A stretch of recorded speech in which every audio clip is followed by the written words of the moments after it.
오늘은 세상에 있는 많은 사람들 중에 특별한 사람에 대한 이야기를 하려고 합니다.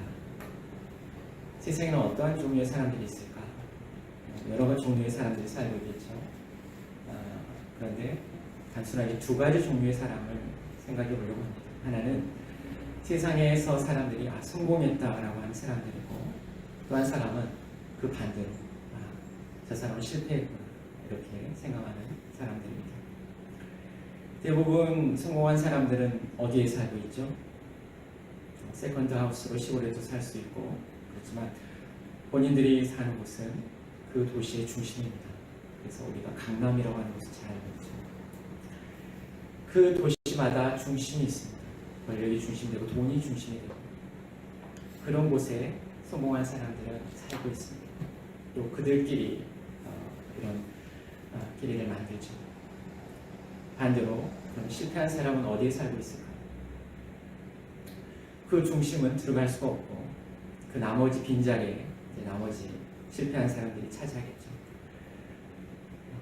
오해가 있을 수 있는데, 여기서 실패한 사람이라고 꼭 변들에 사는 것은 아니라는 사실입니다. 그러나 세상에서 가치로 따질 때, 돈이 있고 없고를 따질 때 그렇다는 얘기입니다. 기준은 돈입니다. 돈은 인간을 성공한 사람과 실패한 사람으로 이렇게 나눕니다. 그리고 돈은 인간이 살 자리도 이렇게 만들어 선택하게 하죠. 자리를 정해놓습니다. 우리 마음대로 살고 싶어서 사는 곳이 아닙니다.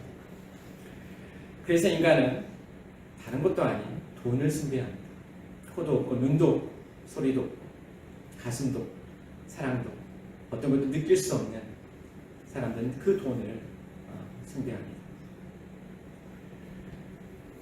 그런데 어떤 사람이 돈 하나도 없고, 돈만 없는 게 아니라 정신도 멀쩡하지 않습니다.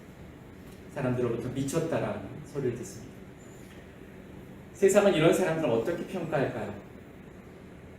그의 가치는 어디?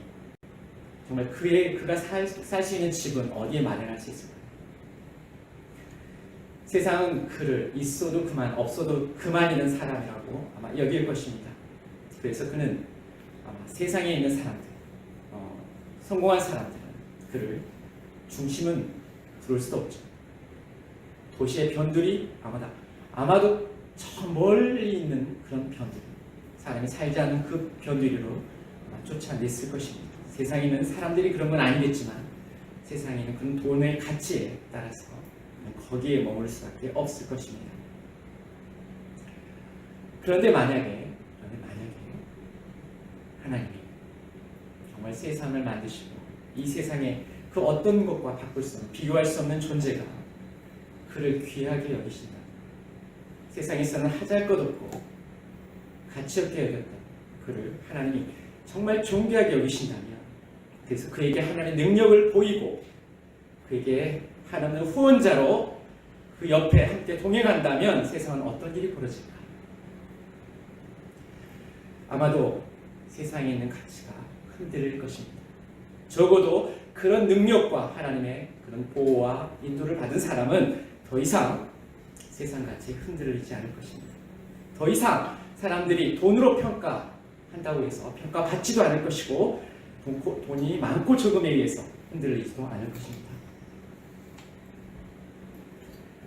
하나님에게 그는 세상 어떤 것도 바꿀 수 없는 특별한 존재라는 것, 하나님이 그를 만나주시고 또 그도 그를 통해서, 하나님을 통해서 경험하고 이제는 알기 때문입니다. 언젠가는 온 세상이 하나님을 아는 때가 올 거라고 얘기하고 있습니다. 그때가 천국이라고 하죠. 왜 천국일까요? 바로 이러한 하나님의 사랑과 절대적인 특별한 존재로서 우리 자신을 하나님이 껴안는 그 순간이 바로 그때이기 때문입니다. 오늘 이야기는 세상 가치의 넛을 잃고 이렇게 쫓아갔지만 성공하지 못했던 사람, 그래서 실패했던 사람들로부터 손가락질 당하고 그렇게 비참해진 사람, 그래서 정신마저 잃어버리고 귀신들, 그런 사람에게 하나님께서 든든한 후원자가 되어주신다는 그런 기쁜 소식입니다. 오늘 본문에는 두 가지 종류의 사람이 등장합니다. 도시에 사는 도시 중심에 사는 사람이 등장합니다. 그리고 도시 변두리에 사는 사람들이 등장합니다. 가다라 지방이라는 곳은 이제 정확한 지명은 없습니다. 그런데 대략 데가볼리라는, 데카라는 게 10이잖아요. 헬라어로 데카가 10이니까 데가볼리라는 곳은 10개의 도시가 있는 그런 뜻입니다. 그러니까 도시가 집중된 헬라와 시대 때 많은 도시가 생겼습니다. 돈과 상인들이 몰려와서 도시를 세운 곳이죠. 그런 도시 중심이 생겼고 그 반대로 그 중심으로부터 멀리 갈수록 변두리가 생기는 거죠. 그래서 도시의 중심에는 성공한 사람이 살고 변두리에는 아까 같이 돈이 없는 사람, 그래서 실패한 사람이라고 생각하는 사람들이 거기에 거주하게 됩니다. 세상의 모든 사람들은 무엇을 더 원할까요? 우리의 목표는 무엇입니까? 네, 바로 중심에 들어가고 싶은 것. 변두리는 싫어, 원하지 않아. 하지만 그럴 수가 없죠. 왜냐하면 중심은 역시 소수의 사람만이 들어갈 수가 있습니다. 성공보다는 실패가 훨씬 많다는 뜻입니다. 돈을 버는 사람보다 돈을 못 버는 사람이 더 많다는 거죠. 실례로 요즘 우리 주위에 보면 IMF나 또 코로나 시기에 실패한 사람들이 생겼어요.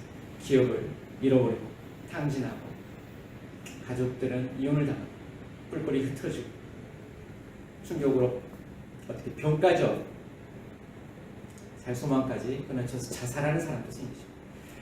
절망과 두려움이 너무나 커서 도저히 세상을 살아갈 힘이 없어서 정말 자기 정신을 놓아버린 사람, 미쳐버린 사람, 그래서 귀신 들렸다라고 하는 사람, 그런 사람들이 있는 것 같습니다. 오늘 본문에 등장한 귀신 들린 자가 바로 그런 사람들 중에 한 사람입니다.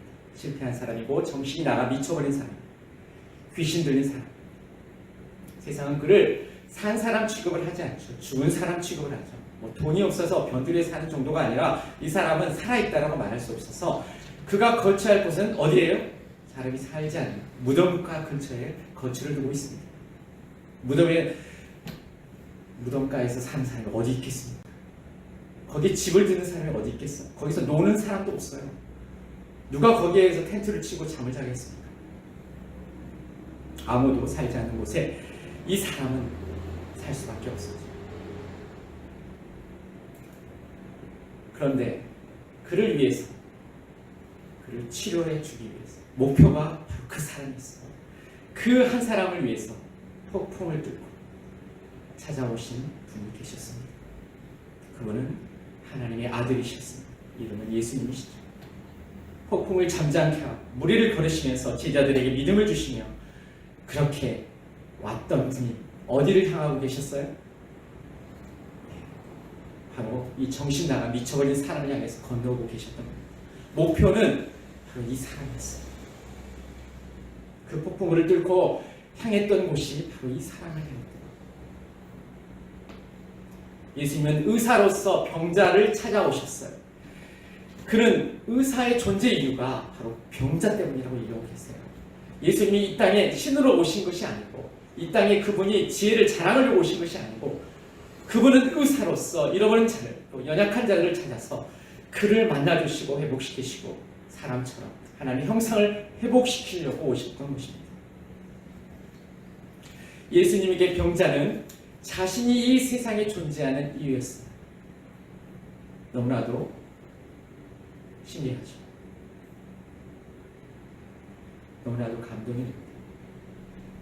아무것도 바랄 것이 없고 아무것도 충분한 분이 무엇이 부족하겠습니까? 예수님에게 무엇이 예수님의 마음을 흔들겠습니까? 예수님을 움직이겠습니까? 그런데 예수님은 바로 병자를 찾아서 자신의 삶을 움직여 가고 계셨던 겁니다. 귀신 들린 사람은 자신의 아픔도 표현할 수 없었어요.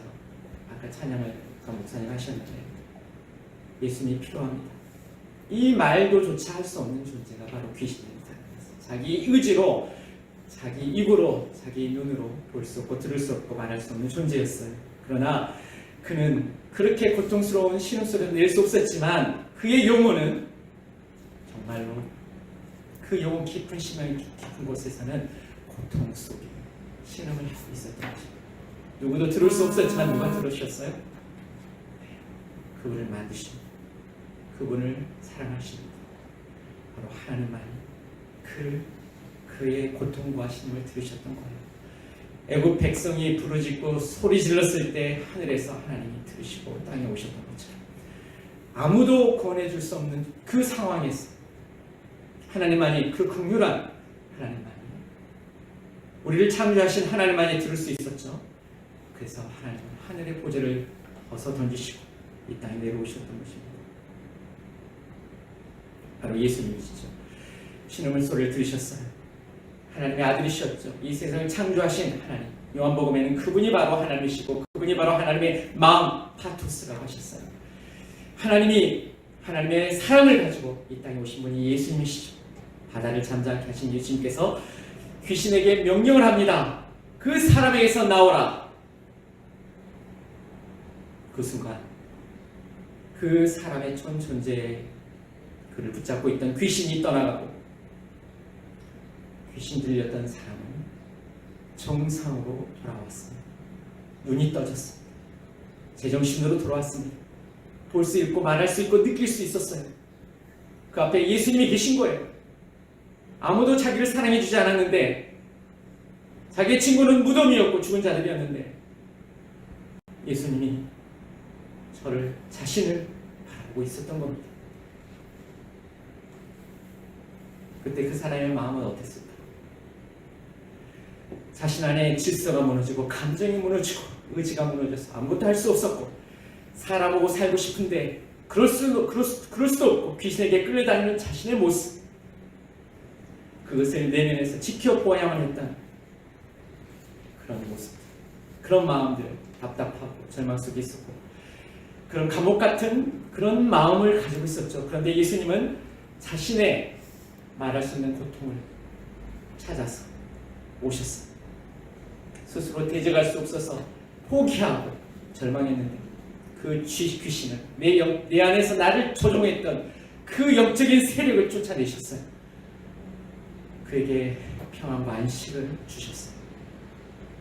이제 그는 자신의 삶을 스스로 선택할 수 있는, 비로소 정상적인 삶이 됐던 거예요. 평범한 모습이 얼마나 소중했다는 것을 깨닫게 된 겁니다. 아시죠, 여러분? 아팠을 때 건강했던 모습을 우리가 생각하잖아요. 조금만 아팠어도 정말 힘들잖아요. 그런데 그 순간을 벗어나봐요. 감기에서 벗어나고 고통에서 순간 벗어나봐요. 얼마나 나을 것 같습니까? 거기에 비하면 이 귀신이 들었던 사람은 어떨 것 같으세요? 정말 인간의 모습으로 이제는 모든 것들을 느낄 수 있고 아름다움을 고백할 수 있고 따뜻함을 느낄 수 있고 들을 수 있고 그분의 그 자신의 모습, 새로 회복된 모습을 통해서 그는 정말 뛸 듯이 기뻐했을 거예요. 성경에서 제일 높이 뛴 사람이 누구냐? 바디메오라고 생각할 수 있죠. 그런데 아니에요. 제가 볼 때 이 귀신 들린 사람이 아마 제일 높이 뛰었을 거예요. 기뻐가지고. 그렇잖아요. 우리는 신앙생활을 하면서 경건하게 살아간다고 하죠. 그런데 그런 거 아닌 것 같아요. 살아계신 하나님을 만나면 약동하시고 초월적이고 능력의 하나님을 우리가 만나면 우리는 가만히 있을 수가 없는 것 같아요. 정말 가슴이 벌렁벌렁하고 정말 온몸이 춤을 추며 하나님을 향해서 두 손을 들고 할렐루야, 우리의 찬양이 회복되기를 원하는데 우리 삶 속에서 정말 이러한 살아계신 하나님을 만났으면 좋겠어요. 이후에 그는 어떻게 살았을까? 상상을 해봤어요. 기대해봤어요. 나라면 아마 그랬을 것이다 라고 생각해봤어요. 더 이상 세상 가치에 흔들리지 않았을 거예요. 돈? 코웃음을 쳤을 거예요. 성공과 실패는 더 이상 두렵지 않아요. 이제는 인생은 모험이에요. 하나님과 동행하는 모험. 누가 자신을 흔들겠어요? 하나님을 신뢰하게 만들었기 때문이에요. 하나님 내 안에 계신다는 그 신뢰, 하나님이 주시는 평안을 맛보았기 때문이에요. 하나님이 자신을 얼마나 사랑하신지를 정말 경험했기 때문이에요. 자신의 인생을 후원해 주시는 이 세상에 비교할 수 없는 억만장자도 아닌 이 세상을 만드신 분이 나를 후원하시고 계신다라는 그 믿음 때문에 그에게는 믿음이란 날개가 생겼어요. 실패의 끝자락에 떨어질 걱정 안 해도 돼요. 도시의 중심, 변두리, 그는 이제는 그런 곳에서 살지 않아요. 그것도 물론 사는 곳이겠지만 그는 더 이상 연연해 하지 않아요. 그가 사는 곳은 하늘이에요. 하늘을 날아다니는 거예요. 하나님에게 그는 특별한 존재, 하나님이 세계에 계시는 하늘을 그는 자신의 집으로 이제 거치러 옮긴 거죠.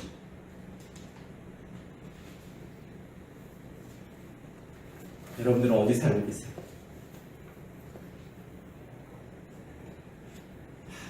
정말 하나님이 계신 하늘에 산다는 것이 나그네로 이 땅 산다 이런 말로도 얘기할 수 있겠지만 이 세상을 사는 것은 결국 믿음으로 사는 것이고 연애하지 않고 자유롭게 사는 것인 것 같아요. 오직 그것은 내 것을 하나님께 준 사람만이 살아갈 수 있는 그런 특권인 것 같아요. 근데 이제 좀 궁금한 점이 생겼어요. 지금까지는 귀신 들린 자의 이야기를 했어요. 여러분들은 뭐가 궁금하시죠? 예. 아까 변두리에 귀신 들린 사람들이 살았죠. 귀신 들린 둘이 죽은 자의 땅에서 도시의 중심에 있는 사람들이 좀 궁금합니다. 이런 상황을 보고 어떤 반응을 했을까? 그렇다면 성 안에 사는 사람들, 도시 안에 사는 사람들은, 중심에 사는 사람들, 예수님이 어떤 반응을 했을까? 예수님이 귀신에게 행하신 모든 일을 그 근처에 지켜본 사람이 있었어요. 누구였을까요? 예, 돼지치는 마름이었죠. 우리말로 마름. 그 돈을 주고 대신을 쳐준 부자가 무슨 직접 와서 돼지를 치겠습니까? 이제 그 옆에서 그 지켜보고 있던 돼지 치는 사람들, 그런 사람들이 가서 보고했겠죠. 그는 시내에 들어가서 돼지 주인에게 보고합니다. 그들도 사실은 떨렸을 거예요. 여러분들 그 가나안 혼인잔치에서 예수님이 기적을 일으켰을 때 하인이 있었죠. 그 하인들이 주인한테 보고했어요. 이런 사실 그냥 있는 대로 보고를 하는데 내가 볼 때 그들도 보고 놀랐을 거예요. 하나님의 임재, 하나님의 능력이 그들도 느껴졌을 거 아니에요. 자신도 모르게 보고를 하는데 내가 하나님의 아들을 봤습니다. 보고를 하는 거예요. 그가 귀신을 내어 쫓았어요. 그 귀신은 돼지떼에 들어갔고 그 돼지떼는 어떻게 됐어요? 바다에 몰살했어요. 하고 막 들떠서 얘기를 했을 수도 있고 또 돼지를 주인이 맡긴 돼지가 다 죽었기 때문에 주인이 두려워서 벌벌 떨어서 잠깐 소심하게 얘기를 했을 수도 있겠죠. 좀 애매했을 것 같아요. 그런데 오히려 이 마름은, 이 하인은 좀 들떠서 얘기했을 것 같아요. 돼지는 죽었어도 너무나 놀래가지고 네, 그랬을 것 같아요. 돼지 주인은 이야기를 듣고 어떻게 생각했을까? 여기가 중요한 이야기였어요.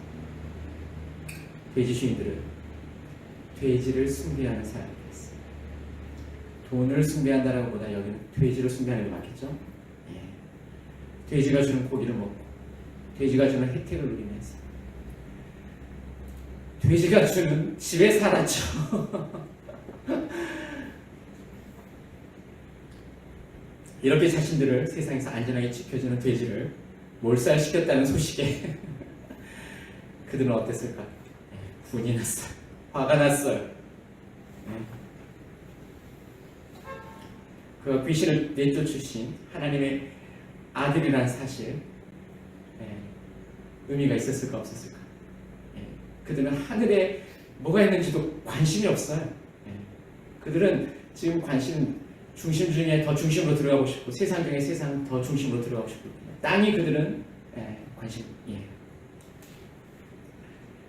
그들이 아무런 의미가 없어요. 하나님의 아들 아무 의미 없어요. 부족함이 없고 하나님이 없어서 살 수 있죠 지금. 그래서 그들은 예수님께 뭐라고 얘기하죠? 당신 우리하고 아무 상관이 없어요. 아까 귀신 얘기했는데 귀신 얘기했잖아요. 내가 당신과 무슨 상관이 있습니까? 근데 지금 똑같은 얘기를 하고 있어요. 귀신 들린 사람이 얘기한 것처럼 부자들이 당신은 나와 상관이 없어요. 떠나세요. 참 어처구니 없는 일이 생깁니다. 귀신 들린 사람이 바로 세상 사람들. 돈의 귀신이 됐어요. 정신이 어디로 가버렸어요. 하나님을 몰라보는 거. 믿음이 없어서 몰라보는 게 아니라 그들의 마음에는 지금 뭐가 있는 거예요? 땅이 있고 돈이 있고 욕망이 있고 하나님에는 관심이 없어요. 영적인 가치에는 관심이 없어요. 돼지의 은총으로 도시를 건설하고 그 중심에 집을 짓고 사는 사람들, 자신들이 세상의 중심이라고 생각합니다. 세상의 주인이라고 생각합니다. 하지만 하나님의 눈에 그들의 도시는 어떨 것 같으세요? 하나님의 은총으로부터 고립된 성인, 무인도래. 그래서 지옥을 이렇게 얘기하죠. 지옥은 뭐라고요? 지옥은 뭐 불이 타고 있는 것? 물론 그럴 수도 있어요. 고립이라고 합니다. 하나님으로부터 고립. 지금은 그래도 도시라는 곳에 그래도 병들이 뭐 여러 가지 그 안에도 하나님의 어떤 일반적인 계시와 하나님의 은혜가 있어서 그들은 교제하고 서로 뭐 소통하고 그럴 수 있죠. 그런데 극단적으로 얘기하면 이런 사람들은 이제 자기 자신만 남는 거예요. 다른 사람들은 다 수단이지 목적이 아니에요. 자신이 성공하기 위한 수단이에요. 그렇기 때문에 이제 이제는 만약에 영겁을 산다면, 우리 인간이 정말 영원히 산다면 이런 사람들은 고립되어져서 영원히 사는 거예요. 혼자 아무리죠. 하나님이 아마 빛도 안 비추시고 그 주위에는 아무도 없어요. 여러분들이 나니아 연대기를 한번 보시면 여러 가지 얘기를 하는데 새벽 출정을 하는 영화를 보셨을지 모르겠어요. 온 세상이 어둡고 배가 그 어둠 속으로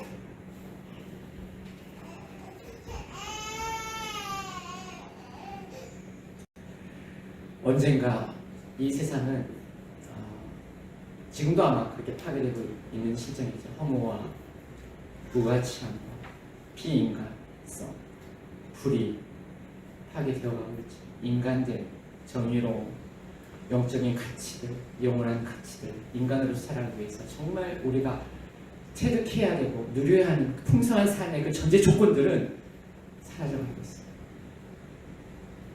자연마저 점점 사라져가고 있죠. 마무리를 하겠습니다. 우리는 어디에 살고 있습니까? 도시의 중심입니까? 아니면 변두리입니까? 우리 인생은 실패했습니까? 성공했습니까? 우리에게 성공과 실패가 어떤 의미입니까? 이런 질문이 지금 우리의 마음을 흔들고 있다면 우리는 언젠가 귀신 들린 사람처럼 미쳐버릴 거예요. 예수님이 오늘 본문을 통해서 우리에게 주신 메시지를 딱 두 가지로 요약할 수 있습니다. 하나는 하나님은 세상 가치로 우리를 절대 평가하지 않는다. 오히려 세상에서 가장 연약한 자를 하나님은 사랑하시고 그를 위해서 십자가에까지 죽으시고 지금도 그의 연약한 신음소리를 듣고 계십니다. 왜? 하나님이 우리를 만드신 분이죠. 우리를 낳으신 분이기 때문에. 자녀가 아파요? 근데 나도 아파요. 왜 아파요? 내가 부모니까. 부모가 아니면 왜 아플 이유가 어디 있겠어요? 자식이 잘못되는 건 부모가 너무나 아픈 거예요. 하나님도 마찬가지죠. 자신이 만든 피조물이 고통 속에 있는데 아프지 않으면 그분은 진짜 하나님이겠어요? 아니겠어요?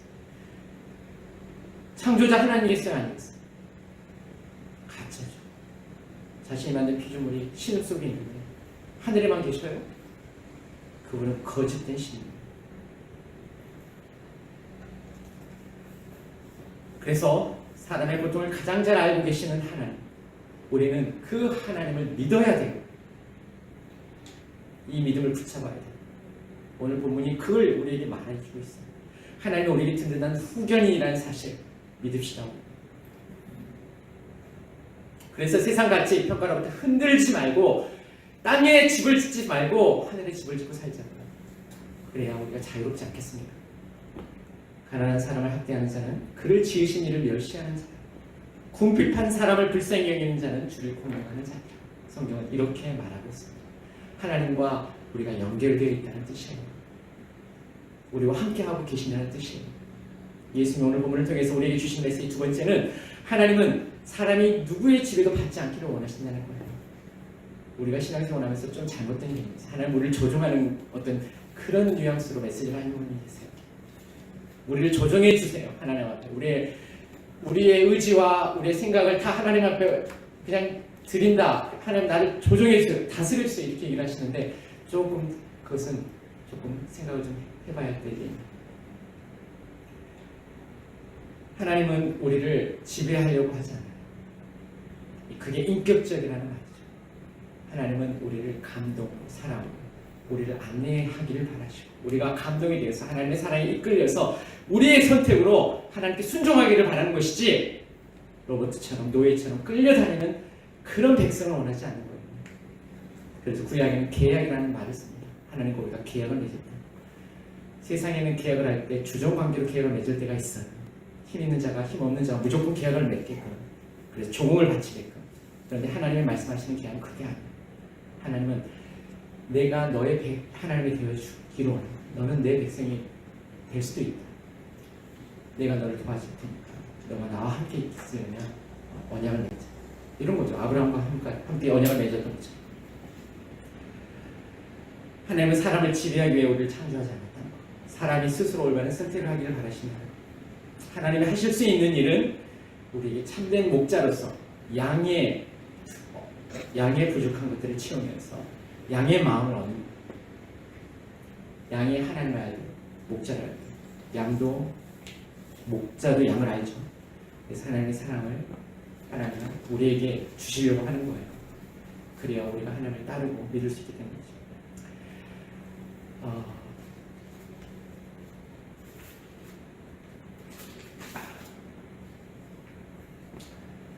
지금까지 여러분들은 어떤 걸 느끼셨어요? 오늘 본문에서 하나님을 느끼셨는가 모르겠어요. 귀신 들린 사람은 지금으로부터 2000년 전 이야기예요. 예수님이 살았던 그 시절 이야기죠. 근데 지금 왜 이 메시지를 하나님이 저를 통해서 여러분들에게 하실까? 왜 이 성경은 그것을 우리에게 보여주실까? 딱 한 가지예요. 그때 그 하나님이 지금도 살아계신다. 그리고 여러분들에게 아까 얘기했듯이 선택할 수 있는 기회를 주시는 거예요. 여러분들에게 인생의 선택, 돈을 선택할 것인지 하나님을 선택할 것인지 땅을 선택할 것인지 하늘을 선택할 것인지 여러분들이 선택하시길 바랍니다.